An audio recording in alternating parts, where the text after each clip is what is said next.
ကွတ်သွားတယ်နော် ဆရာရဲ့ည မြောက်ခြင်းအချက်တော့ နော် မြောက်အရင်အဲ့လိုမြောက်လို့ရတာ ဒီမပြရဆရာ ဘူးမပေးရတာ ဟုတ်တယ်ဆရာတော်ကလေ့ကျင့်ခန်းလုပ်ရမယ်ဆိုလို့ ဟမ် ဆရာတော်ကလေ့ကျင့်ခန်းလုပ်ရမယ်ဆိုတော့ ဟုတ်လား အဲ့ဒါတနေ့ကိုမနေ့ဆက်ကနေ့လက်ဆက်ကညနေဆက်ကလူမတာဟိုကကျမညီမလေးရဲ့အခုရှိတယ်မအေးရမပဲမလည်းမမပဲသူကလည်းနေမကောင်းဘူးဆရာရဲ့ အခုလူမစရာလိုသေးလား အခုမမအောင်လေ ဘလို့ကိုကတော့ကိုမသွားတယ်တို့ ပြောပါဦးဆိုမှဆရာ ဘာလို့အိမ်မပြောတာ ဟာဝမ်းသာလို့လေဆရာ ဝမ်းသာအေးထငါပိုတော့ဝမ်းသာသေးတယ်တို့ယောဂကြောက်တာ ဆရာရဲ့ဒါမဲ့လေဆရာကျမ ဒီဘက်တို့ တော့ဆိုလို့ဆရာရဲ့ ဟုတ် ပုံစံလေးဆရာကျမကလေဒီလိုလေပတ်စစ်တော့မထိုင်မရသေးဘူး ဩအေးပဲဟိုဒီ နောက်တော့ ဘက် ပြန် ဒီ ရ ဘက် မှာပေါ့ ဒီဘက်ကိုလက်ဒါတမင်ကိုလေးချိတ်တယ်တမင်ကိုလေးချိတ်တယ် ဆရာနော်တမင်ကလည်းကျမအောက်မှာမထိုင်ရသေးဘူး ဟုတ်ပြီဒီဘက်ကိုလက်ဟော good ကဲ ဆရာရောက်သွားပြီ ကဲ ဆရာရတယ် ကဲအရင်အဲ့လိုထိုင်လို့ရလား ရောက်လေ ကဲအခုရပြီ ဟုတ်တယ်ဆရာ ကဲမက်ကိုချုပ်နာမည်လေးပြော ဒေါ်မွမွေ တော့ ဒေါ်မွမွေ တော့မွေးမွေးဘမနေရလဲ ရွှေပြည်သားမနေ ရှေ့ပြီးသားပါနဲ့နော်ဆိုတော့ဓမ္မဝင်းဖြစ်တဲ့ယောဂဝေဒနာလေးပြောပါဦးဗျာ ဥစားလေးကျမချော်လဲတာ ဟုတ် ပြုတ်အနည်းကနေပြုတ်ကြတယ် ဘယ်လောက်ကြာပြီလဲ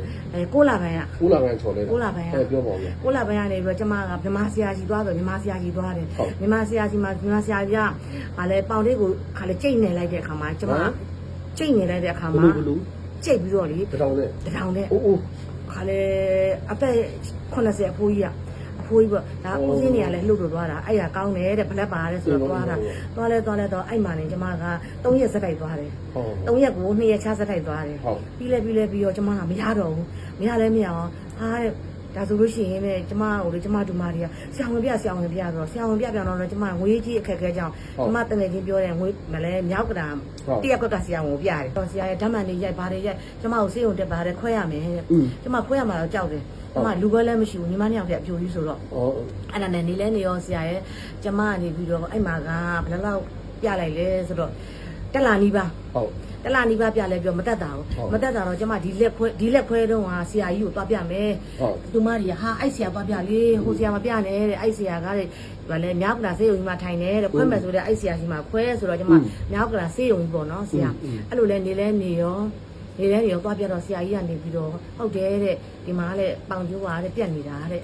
ဓာတ်မှန်ဒီပါဒီဆရာရဲ့ ပေါင်ကျော်ပြက်နေတာ ပေါင်ကျိုးကပြက်နေတာ အိုးအိုး ချော်လဲတာဒီတော့ဆရာရဲ့ကျမဘယ်လိုလုပ်လဲဆိုတော့အဲ့ဆရာကြီးမှာကျမကုလိုက်ရောဆရာကြီးကတက်တာအောင်လုပ်ပေးမယ်တဲ့အဲ့ဒါကျမလေးခွဲရမယ်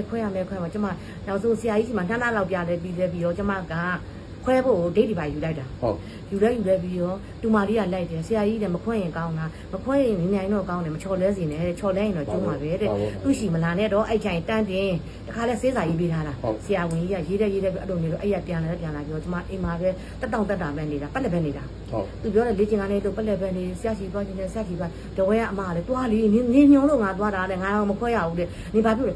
အန်တီရှူကပြောတော့ကြားတယ်ဆိုတော့ကျွန်မမသွားတာလို့ကျောင်းတို့ထောင်ကျော်ဆိုတော့ကျွန်မဘယ်လိုလုပ်မလဲလို့လူပဲမရှိပါမရှိအဲ့ဒါကျွန်မလေးလိုက်ထက်မှတွေ့ရင်ဆရာကိုပဲလေဆူတောင်းပြီးတော့ကတော့တာဟောပါစီလူရှင်းပါစီသွားပါစီချက်ချင်းပြပါစီကျွန်မအဲ့လိုပဲပေါ့နော်အဆူတောင်းရင်းနဲ့ဒုတိယခေါက်ကျတော့ဆရာကိုတေချာပြောတော့ဆရာလုပ်ပြီးတဲ့ခါမှာအခုလို့ရှင်းအောင်မြောက်နေတာညမှသိတာ အိုးဟိုဘက်လက်ကရောခွဲဖို့လိုသေးလား အဲ့ဒါပြောက်ခါကြားလာပြီ ဟုတ်လား ကြားသွားပြီ အဲ့လက်ကလည်းခွဲလိုက်လို့ ကျမဒီလက်ကလည်းလေကတော့ပါရင်ဆရာကြီးမကုန်းနိုင်ဘူးလားခမင်းမွန်းနိုင်လို့ကျမခွဲလိုက်ရတာခွဲပြီးဒီဘက်ကဖြစ်တာဖြစ်လဲပြကောဆရာကြီးလာလိုက်တာလုံးဝပြောက်သွားတာအဲ့ဒါကိုသတိရတယ်ဒါပေမဲ့ကျမကလူများတဲ့တောင်မခံနိုင်ဘူးအဲ့ဒါကြောင့်ဆရာမှတ်မိပါမတန်းစင်းတို့တပန်းနဲ့လာတယ် အေးအခုဒါခေတော့ကလုံးဝအရင်ကပြောက်လို့ပြုလို့မရဘူး ညမြောက်လို့ရတယ်အဲ့ဒါအခုဒါတမေကိုထိုင်လို့ရပါတော့ဆရာဝန်ကအောက်မှာမထိုင်ပါနဲ့အပေါ်မှာပဲထိုင်ပါတက်တောင့်တက်တာနေပါဘာမှမလုပ်ပါနဲ့ ကဲဒီကံ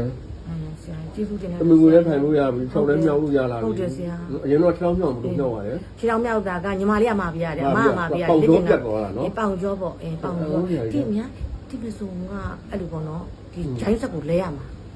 ဆရာဝန်ကြီးဆရာမကြီးကြီးကကြီးရကျွန်တော်လည်းဆရာဝန်ကြီးဆရာမကြီးရဲ့ရှားရတာသွားနေရ ဟုတ်ကဲ့ဆရာ ဟုတ်တော့ဟုတ်လားဒါပါပဲကျွန်တော်စိတ်ထဲမှာဟိုဟာထားကြီးကျွန်တော်ရိုးရှင်းတယ်ကျွန်တော်ရိုးရှင်းမဲ့နေပါဆိုခေါင်းလည်းမရှိဘူးဘာလို့ဆိုတော့ညီတူသောနေရာဒေသမှာပဲကုဤမိထန်လာမှာမဟုတ်ညီတူသောနေရာမှာပဲကုဒုက္ခဝေဒနာတက်တာကောင်းမွန်နေတယ်ဆိုမှဒါအမတန်ပီတိဖြစ်เสียရပဲလေအမတန်ဝမ်းမြောက်เสียရပဲ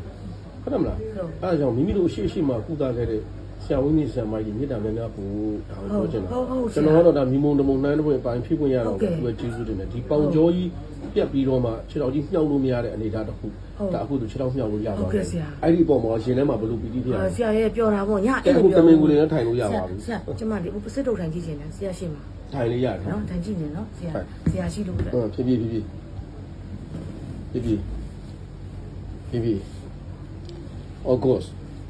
ဒါမဲ့ဒီမှာတော့မြောက်လာပါဆရာ မဟုတ်အရန်တော့မထိုင်နဲ့အောင်နော်ရပြီဟုတ်ကဲ့ဆရာဟုတ်ပြီ ဟုတ်တာပဲညတင်ပစအဲ့လိုမျိုးစစ်တုတ်ထိုင်နေတာလေမထိုင်တာဆရာကြောင်ပြောပြအောင်မယ်သူဆရာ ကဲအခုပစစ်လို့လည်းထိုင်လို့ရလာပြီလားနော်နည်းနည်းတော့ကူအောင်မဟုတ်ဘူးလားကဲတော့ဖျားမချတော့တမင်ကြတာဖျားကြတက်ရှိချမ်းမှာစိတ်ချမ်းသာလုံဆန္ဒအားလုံးတုံတော့အကြည့်ဆုံးလည်းရှိပါလိမ့်ရပြီအေးမချမ်းသာဟုတ်ပြီရပြီကဲအမျိုးကြီးမင်္ဂလာပါဒါတော့ကျွန်တော်တို့ကိုကတော့ခြုံလဲပြီးတော့မှတဲ့ပေါင်ချိုးဖြတ်သွားတယ်လို့ပြောတယ်နောက်ပြီးတော့တမဆုံကကျွန်တော် join တဲ့ဘူးအနေထားတစ်ခုကလည်းပဲထိသွားတဲ့အတွက်ကြောင့်ဒါတော့သူကအဲ့ဒါကိုဖြတ်ပြီးတော့မှအတူထည့်ပြီးတော့မှလဲရပါဘောနော်ဆိုတော့ဒါသူရဲ့အနေထားတစ်ခုမှလည်းပဲပြောမယ်ဆိုလို့ရှိရင်ကုသပြီးမြင်ကြခင်မှာပဲသူကအခုကျွန်တော်လုံးဝမြှောက်လို့မရဘူးဒီအကြောပြတ်သွားတယ်ချောင်းမြှောက်လို့မရဘူးလူအကူနဲ့မြှောက်ပေးရအခုမြှောက်လို့ရပါတယ်ကဲချုံအံ့ဩတယ်နော်အံ့ဩတယ်ဆိုတော့ဝေဒနာရှင်ရဲ့ဥဒုကအားနဲ့ဝေကြွေးကြည်ချိန်တန်လာနေတာဟိုတမင်ကလေးလည်းထိုင်လို့ရပါတယ်နော်ဒါအရန်အံ့ဩတယ်ဟိုခုနပြောသလိုပဲညီသူတော်နေရာမှာပဲကိုဘလူလူနဲ့ပဲအနေထားနဲ့ပဲဘလူဆရာမတွေနဲ့ပဲကိုယောဂဝေဒနာတက်တာကောင်းမှုနဲ့ဆိုရင်ပဲကျွန်တော်အနေနဲ့အရန်ပီတိဖြစ်ရပါတယ်ဒီနေရာမှာတော့ဒါရိုးရှင်းစွာရိုးသားတာပြောလို့ရှိရင်တော့ကျွန်တော်အမျိုးတွေကိုမြေမုံတမုံနှမ်းတဝင့်ကျွန်တော်ကိုယုံကြည်တဲ့လာရောက်ကုသိုလ်ပေးပြီးတော့မှ